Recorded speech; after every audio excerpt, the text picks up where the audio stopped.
important to the person who serves as well as the recipient.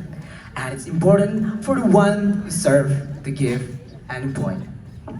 Bismillahirrahmanirrahim. Assalamualaikum warahmatullahi wabarakatuh.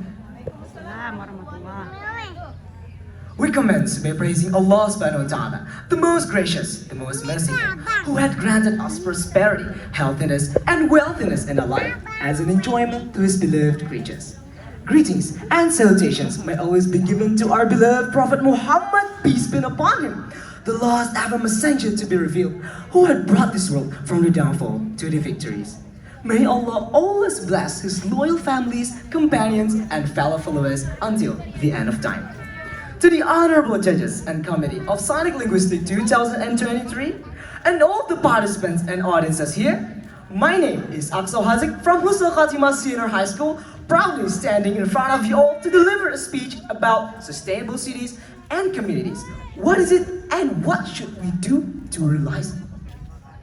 Ladies and gentlemen, everyone deserves to live in a world where our cities and communities are designed to be inclusive, safe, resilient, and sustainable. It is what we call the Sustainable Cities and Communities. And it was also one of the 8 Development Sustainable Goals, or the SDG, included by the United Nations.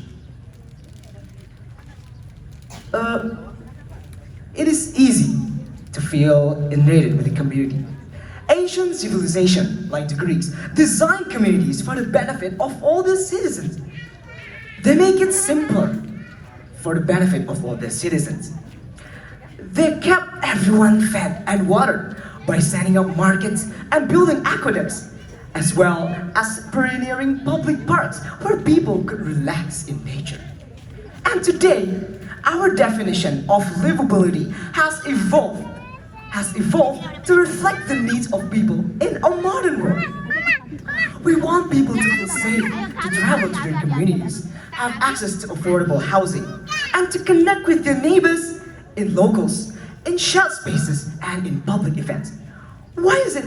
Because communities thrive where people are able to develop the sense of ownership and belonging.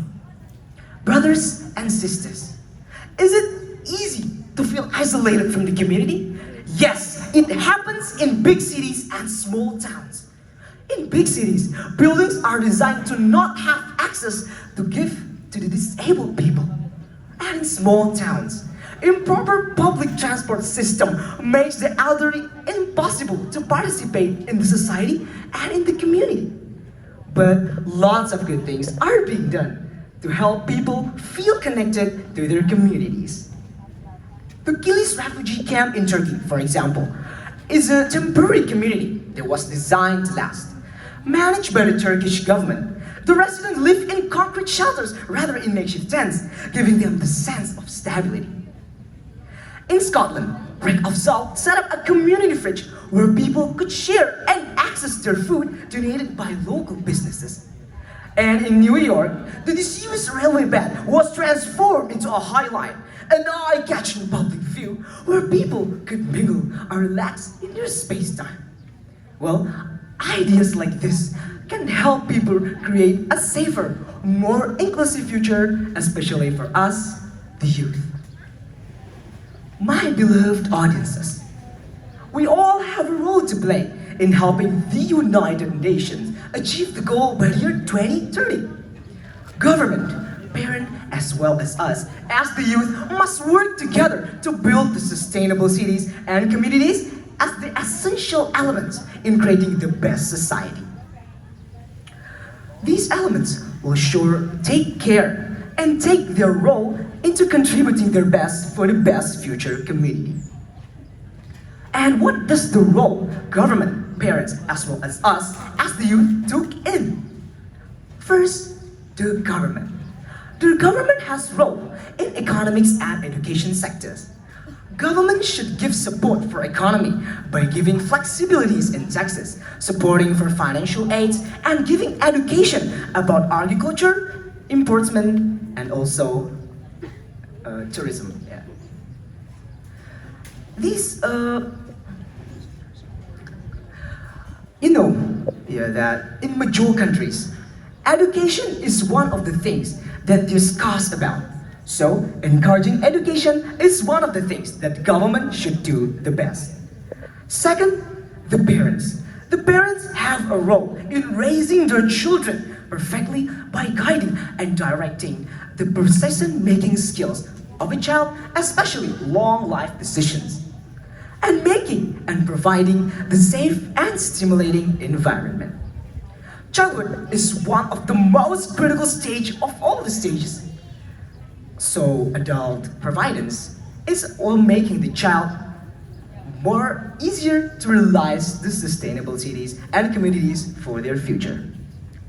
And third, last but not least, we, the youth, the future leaders and generation, must have a role in creating the sustainability by creating some doing little things. We must optimize all the chances we have and potentials we have to create the sustainable cities and communities. We can contribute, like supporting a program, helping each other, and volunteer in slums, like building houses, fixing existing ones, and create a stuffer and setting up public or green spaces. My beloved generation, by implementing all of the roles given, we can show our best contribution for the future of our city, community, and our beloved nation. Never give up and keep up your spirit until you and me can live in a prosperous, peaceful, and sustainable world. Rise up, rovers, and show to the world that nothing is impossible, nothing is impossible, and nothing gets in our way. Our week's sustainability is to give up, and the best way to certain is not to give one more time. That's all from me, your incredible motivator. Wassalamualaikum warahmatullahi wabarakatuh.